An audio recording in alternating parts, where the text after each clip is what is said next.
Hello everyone, welcome to my YouTube channel. So आज हम discuss करेंगे अलजेब्रिक एक्सप्रेशन एंड एंटिटीज के बारे में।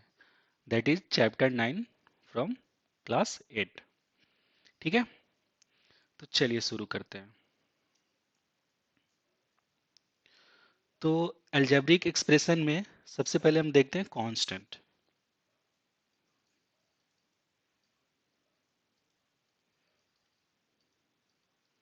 ठीक है, कांस्टेंट क्या होता है? कांस्टेंट का डिफिनीशन है इट हैज फिक्स्ड वैल्यू। ठीक है, इसका मतलब क्या होता है? जैसे एग्जांपल के लिए हम लेते हैं 10 -20, 0, 100। तो ये सारे जो वैल्यूज हैं, ये क्या है? फिक्स है। इसका मतलब ये है कि 10 का हमेशा वैल्यू क्या होगा? 10 होगा। -20 का हमेशा वैल्यू क्या होगा? -20 ही होगा। 100 का वैल्यू हमेशा 100 ही होगा। So these are called constants. So these are constant. ठीक है, उसके बाद सेकेंड टर्म होता है वेरिएबल।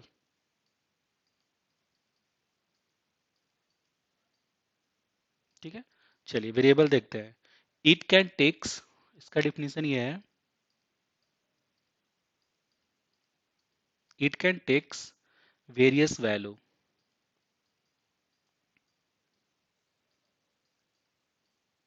ठीक है, अब इसका मतलब क्या है? जैसे x हुआ, y हुआ, z हुआ, p हो गया, q हो गया, r हो गया, l हो गया, m हो गया, n हो गया। This are variable. इसका मतलब क्या है कि x का आप कोई भी वैल्यू ले सकते हो। x can be 10, x can be 20, y can be 100 और y कैन बी -50। तो यहाँ पर हम क्या देख रहे हैं कि ये जो वेरिएबल्स है, it can takes any value. ठीक है, वेरियस वैल्यू, कोई भी वैल्यू ले सकता है। तो इसे हम क्या कहेंगे? These are these are these are variable. ठीक है, तो ये हो गया constant and variable. Next next definition है अलजेब्रिक एक्सप्रेशन।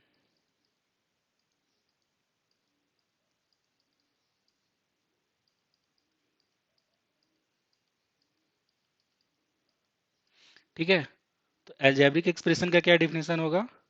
कॉम्बिनेशन ऑफ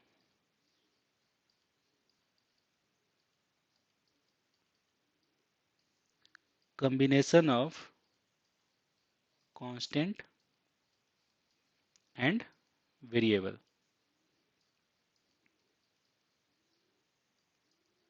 ठीक है, तो अब जब आप कांस्टेंट और वेरिएबल को कंबाइन कर दोगे, तो दैट फॉर्म्स अलजेब्रिक एक्सप्रेशन। जैसे एग्जांपल के लिए 4 × x, तो दैट विल गिव 4x। तो यहाँ पर देखिए, ये क्या है? आपका कांस्टेंट है। ठीक है, और x क्या है? वेरिएबल है। ठीक है, तो 4x क्या हो जाएगा? एक एक्सप्रेशन हो जाएगा, दैट इज अलजेब्रिक एक्सप्रेशन। ठीक है, अब इसमें एक से ज्यादा भी टर्म हो सकता है। लेट से 5x + 10। तो अब ये देखिए, ये total combination of constant and variable हो गया। तो कॉम्बिनेशन ऑफ कांस्टेंट और वेरिएबल को, इसको हम वेरिएबल भी बोलते हैं। 5x इज वेरिएबल, क्योंकि इसमें वेरिएबल, इसमें क्या होता है? वेरिएबल ऐड मल्टीप्लाई हो रहा है। +10, तो ये कंप्लीट जो बना, दैट इज कॉल्ड एक्सप्रेशन। ठीक है, और एग्जांपल देते हैं। जैसे 10y - 20। ठीक है, तो that is also a combination of constant and variable, तो दैट इज ऑल्सो एक्सप्रेशन। ठीक है, अब जैसे हमने कहा 20, क्या 20 इज अ एक्सप्रेशन? यस, क्योंकि ये इसमें सिर्फ कांस्टेंट है।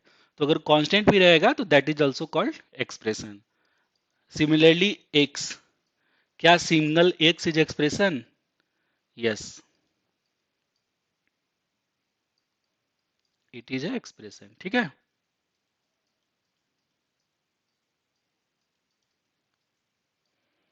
ओके. अब नेक्स्ट टॉपिक, नेक्स्ट टर्म है टर्म्स. टर्म्स क्या होता है? जैसे टर्म्स को एग्जांपल से समझते हैं. 4x + 5 लिया, तो यहाँ पर 4x जो हुआ अकेला single, its expression also and it's a term also. इसको बोलते हैं सिंगल को term, and this guy is singly called term. तो इसमें देखो दो टर्म है, बोथ इंडिविजुअली कॉल्ड टर्म. ठीक है. तो यहाँ पर लिख सकते हैं 4x + 5 has to terms.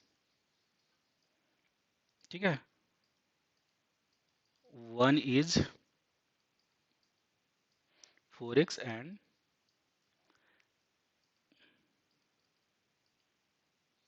Another is 5.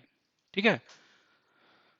और एग्जांपल लेते हैं, टर्म को एग्जांपल से समझते हैं. जैसे 4x + 5y + 6. 4x + 5y + 6, तो इस एक्सप्रेशन में ये कितना टर्म है?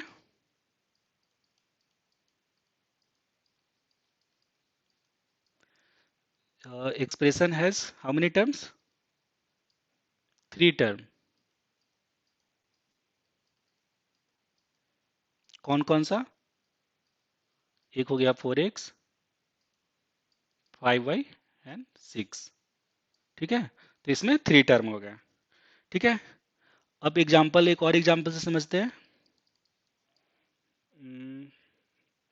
4x² -3y + 6.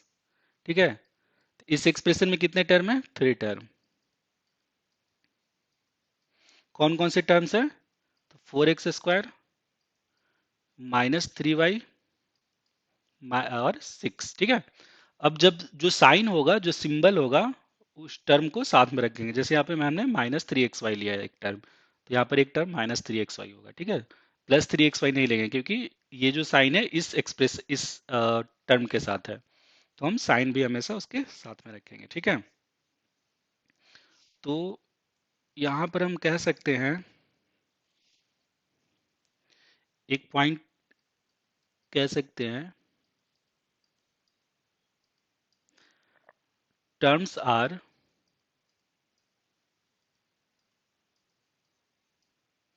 Added to form expression. ठीक है. सिंपल सी बात है कि जो एक्सप्रेशन क्या होगा, टर्म्स को ऐड करने पे होगा. ठीक है. तो कुछ एग्जांपल यहाँ करते हैं. एग्जांपल ये है, using below term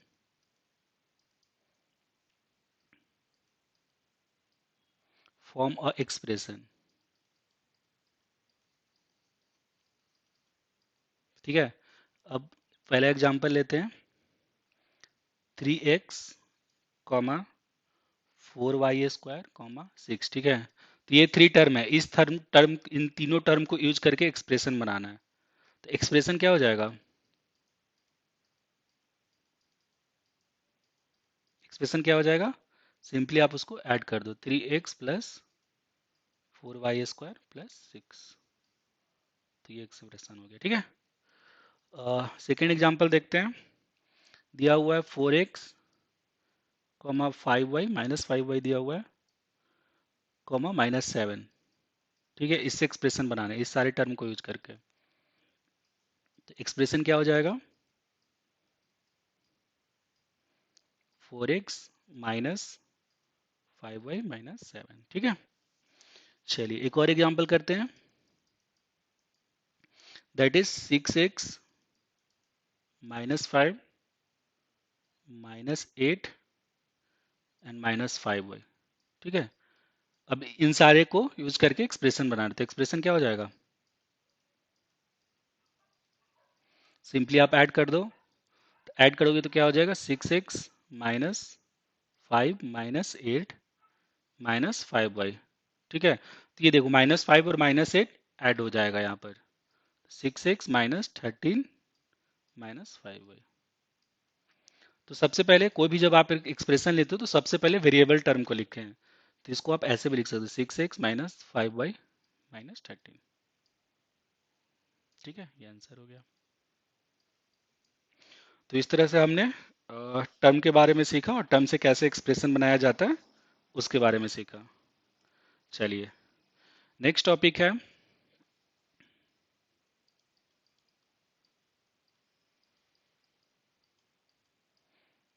factors of term. ठीक है, अब ये देखते हैं ये क्या है फैक्टर्स ऑफ टर्म। तो सबसे पहले एक एक्सप्रेशन लिया, 4x² - 3xy। ठीक है, तो इसमें टर्म्स क्या हो जाएंगे? 4x² -3xy, ये दोनों क्या है? टर्म है। ठीक है, अब आप इस टर्म को एक्सपेंड करो, तो इस टर्म को हम क्या लिख सकते हैं? 4 × x × x। ठीक है, तो 4, x, x इज द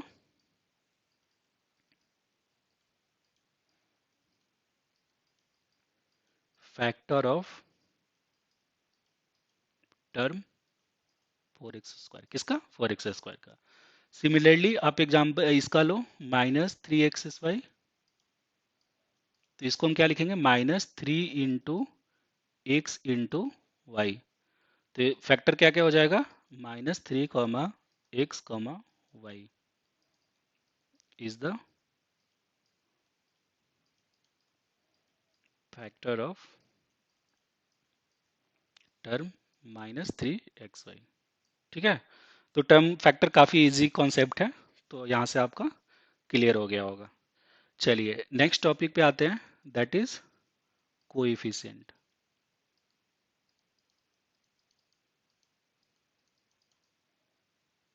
ठीक है, अब कोएफिशिएंट समझते हैं। तो सेम एग्जांपल लेते हैं, एक्सप्रेशन हमने लिया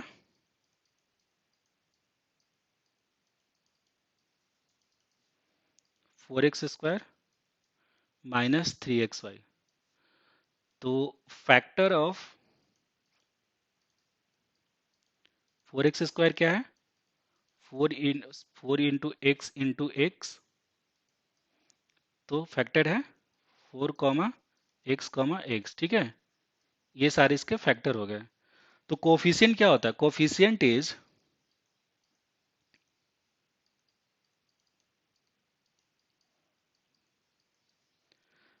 न्यूमेरिकल फैक्टर ऑफ टर्म।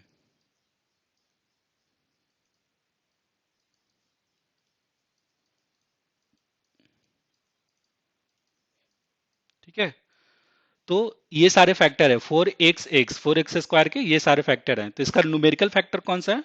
4 है। और ये दोनों क्या है? ये वेरिएबल है, और ये कांस्टेंट। न्यूमेरिकल फैक्टर या कांस्टेंट फैक्टर, तो ये 4 कांस्टेंट फैक्टर है। तो इस तरह से 4 इज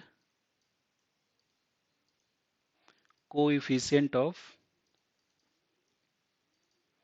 4x²।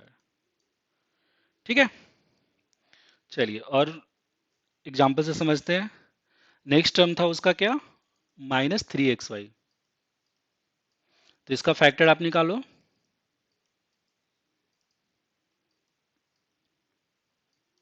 इसका फैक्टर क्या था? -3, x, y। तो न्यूमेरिकल वैल्यू इसमें कौन सा है? कौन सा न्यूमेरिकल फैक्टर है? -3। तो -3 is coefficient of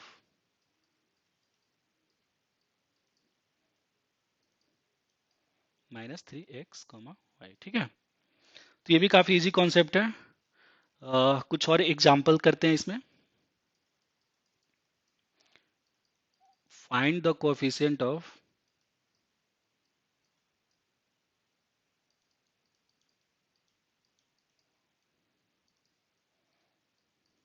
each term.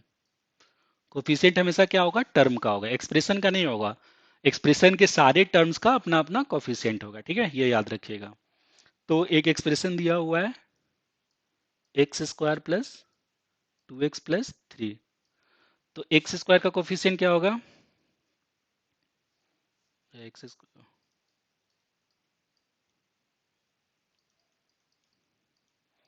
Coefficient of x square कितना होगा? अब देखिए, एक्स स्क्वायर को हम क्या लिख सकते हैं? 1 × x, ठीक है।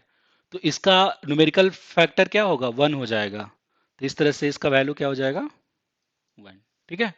जब किसी भी टर्म के आगे कोई न्यूमेरिकल वैल्यू ना हो तो उसका कोफिशिएंट क्या होगा? 1 होगा, ठीक है। कोफिशिएंट ऑफ 2x क्या हो जाएगा? 2। सिंपली आप ये न्यूमेरिकल वैल्यू देखो और लिख सकते हो। कोफिशिएंट ऑफ 3 की बात नहीं करेंगे, क्यों? क्योंकि ये कांस्टेंट है, तो कांस्टेंट टर्म का कोफिशिएंट नहीं होता है, ठीक है। नेक्स्ट एग्जांपल देखते हैं, ये फर्स्ट था। सेकंड एग्जांपल करते हैं। जैसे दिया हुआ है 4p² माइनस 3pq प्लस 5। अब सारे टर्म्स का कोफिशिएंट निकालना है। तो कोएफिशिएंट ऑफ 4p² का कितना हो जाएगा वैल्यू? 4, क्योंकि यहाँ पर सिर्फ 4 है। सिमिलरली माइनस 3pq का कितना हो जाएगा? -3, ठीक है। और 5 का कोफिशिएंट की बात नहीं करेंगे। तो ये था आपका कोफिशिएंट। चलिए, नेक्स्ट टॉपिक है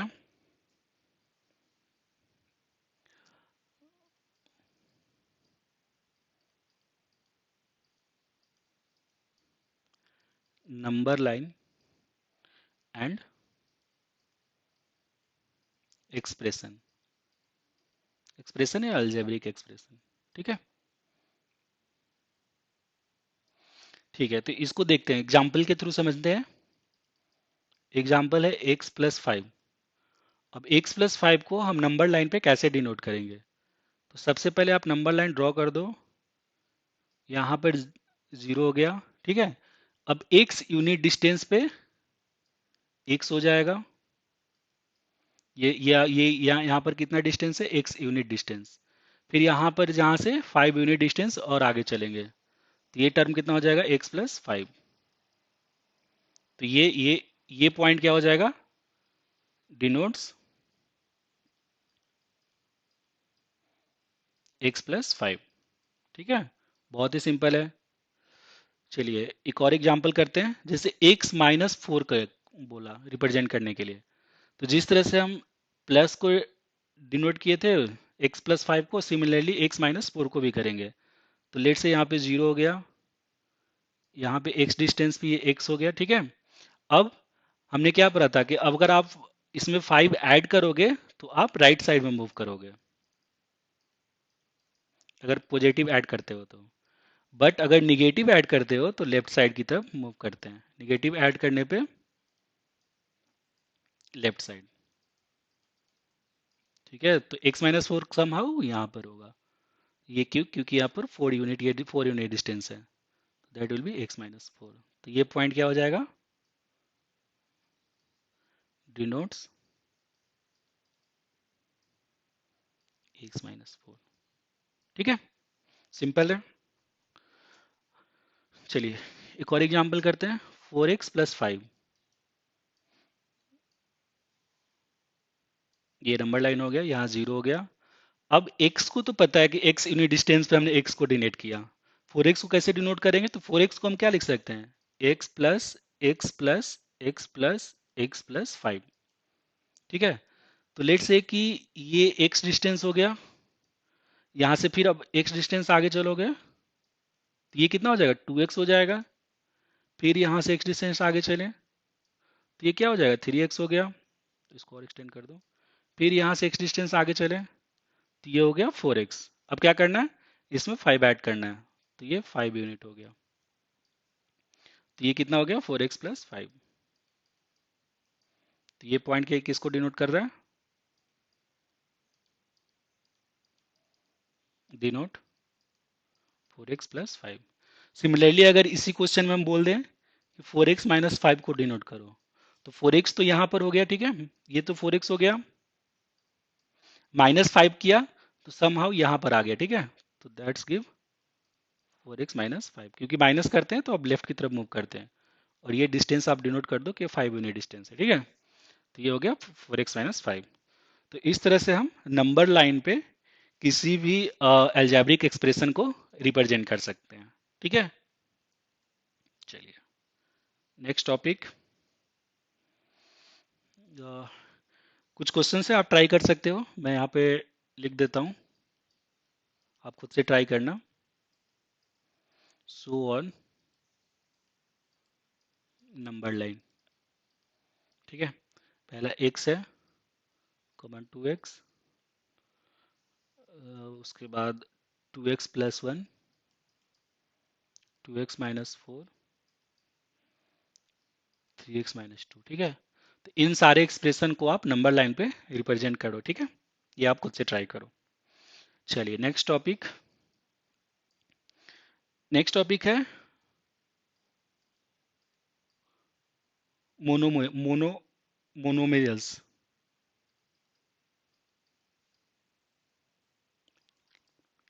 मोनोमियल्स, ठीक है, तो मोनोमियल्स का देखते हैं डिफिनीशन क्या होता है। Expression that will be expression, ठीक है, एक्सप्रेशन दैट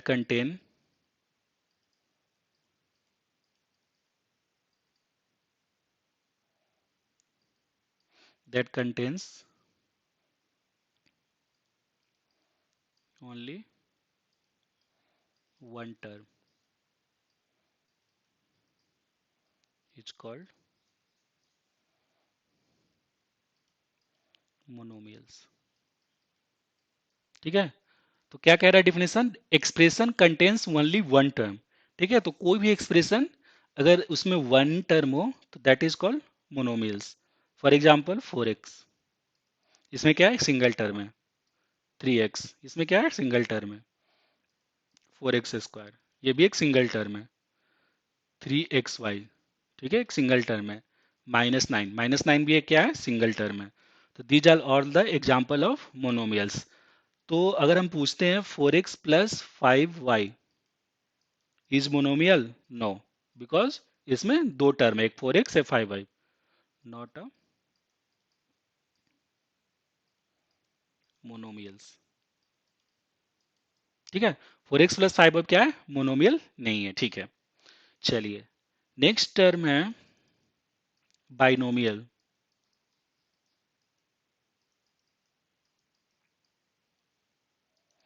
तो मोनो का मतलब होता है सिंगल, बायो का मतलब होता है डबल, ठीक है। तो इसका डिफिनेशन क्या हो गया, एक्सप्रेशन दैट कंटेन्स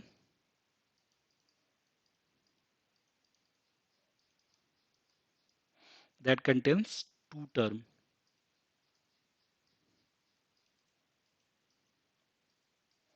ठीक है। तो ऐसा एक्सप्रेशन जिसमें दो टर्म हो, तो एग्जाम्पल में क्या हो जाएगा,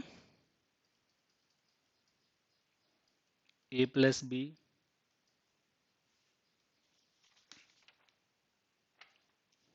ठीक है, a+b हो जाएगा, तो इसमें दो टर्म है a एंड b, 4l+5m, इसमें भी दो टर्म है 4l और 5m। नेक्स्ट एग्जाम्पल लेते हैं a+4, तो इसमें भी दो टर्म है a एंड 4। नेक्स्ट एग्जाम्पल लेते हैं 5-3xy, ठीक है, तो इसमें भी दो टर्म है। अगर पूछता है कि 4x इज बाइनोमियल, तो नो, नॉट अ, क्यों, क्योंकि इसमें सिंगल टर्म है, तो 4x is monomial, not a binomial, ठीक है। इसी तरह से नेक्स्ट टर्म है similarly trinomial,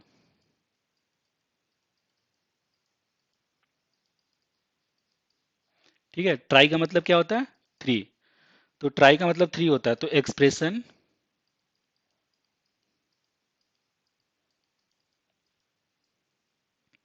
has three term.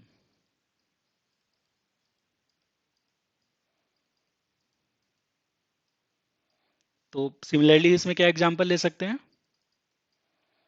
A plus B plus सी, इसमें तीन टर्म होना चाहिए, ठीक है। 2x प्लस 3y माइनस 5, तो ये देखिए इसमें तीन टर्म है, थ्री टर्म इसमें, तो ये ट्रिनोमियल हो गया। एक और एग्जांपल लेते हैं, x square y minus x y square plus y square, तो इसमें भी कितने टर्म है, one two three, three term है। तो दीज आर कॉल्ड ट्रिनोमियल, ठीक है, बहुत ही सिंपल है। नेक्स्ट टर्म है पॉलिनोमियल।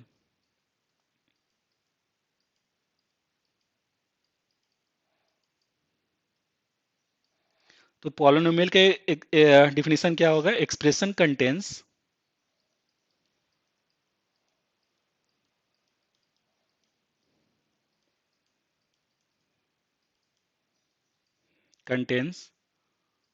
वन और मोर देन वन और more terms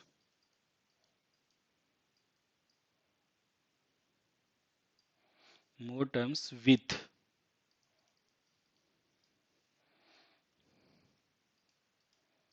non zero coefficient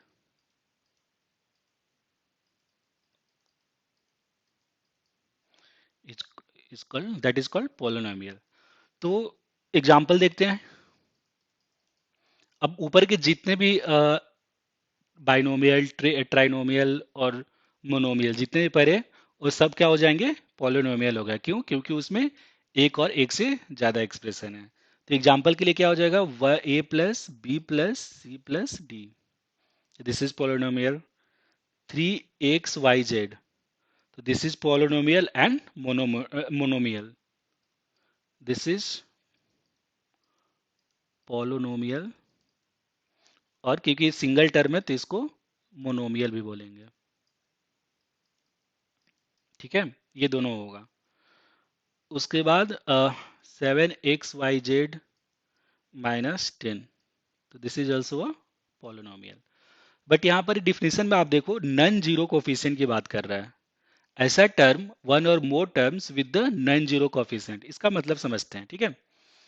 चलिए, जैसे कि एक एग्जांपल है, 0 इंटू एक्स प्लस 5, ठीक है। 5 हटा दो, ऐसे समझो, 0 into x plus 0 into y, ठीक है। तो यहाँ पर 0 इंटू एक्स का कोफिशिएंट क्या है,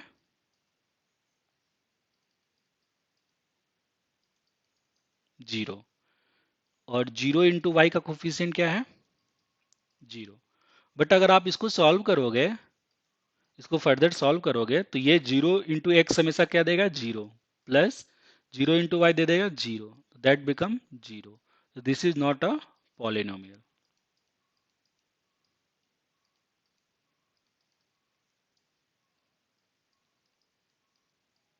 नॉट पॉलिनोमियल। तो कोफिशिएंट क्या होना चाहिए, हमेशा नॉन जीरो होना चाहिए। जो टर्म है, टर्म का कोफिशिएंट क्या होगा, हमेशा नॉन जीरो। अगर आप जीरो ले लेते हो टर्म का कोफिशिएंट, तो दैट वो पॉलिनोमियल फॉर्म नहीं करेगा, ठीक है। तो इसी तरह से यहाँ पर लिखा हुआ था नॉन जीरो, ठीक है।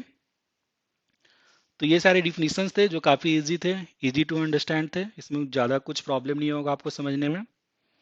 चलिए, नेक्स्ट टॉपिक है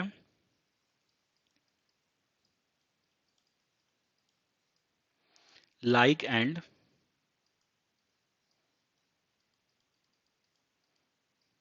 सॉरी, लाइक एंड अनलाइक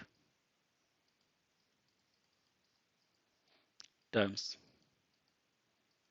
ठीक है। अब इसको समझते हैं, लाइक टर्म्स क्या होता है और अनलाइक टर्म्स क्या होता है, ठीक है।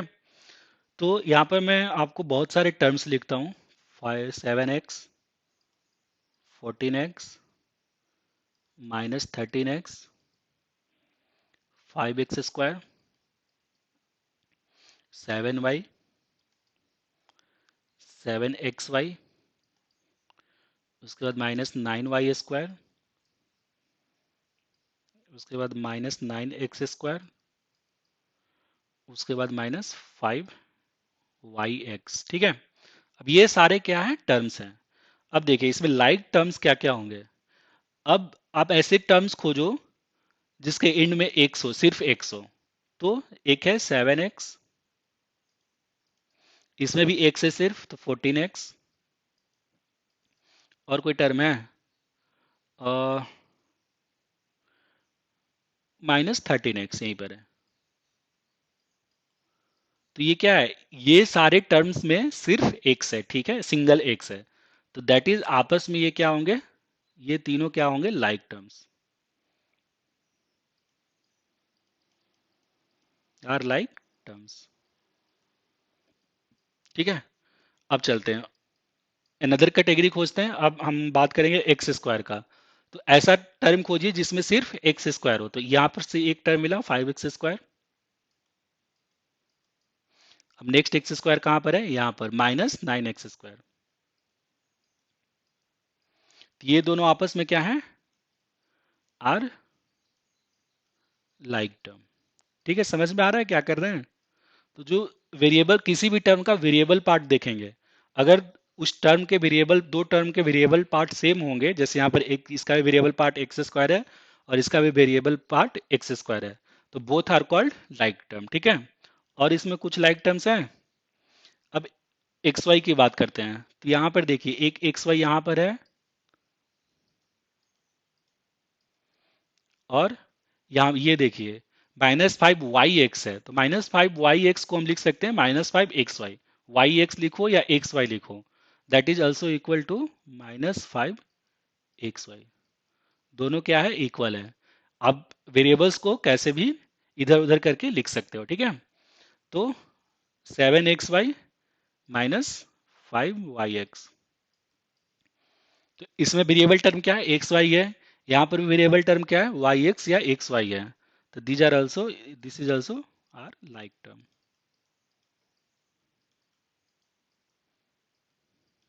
ठीक है। सिमिलरली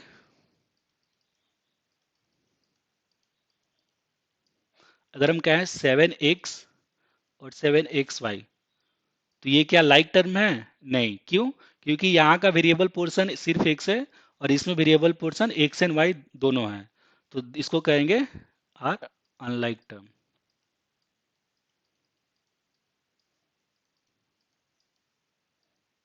ठीक है। और कोई एग्जांपल ले लो, जैसे 5x² कॉमा 7y। तो देखिए इसके भी जो वेरिएबल पार्ट है सेम नहीं है, यहाँ पर x² है, यहाँ पर y है। तो इसको बोलेंगे आर अनलाइक टर्म,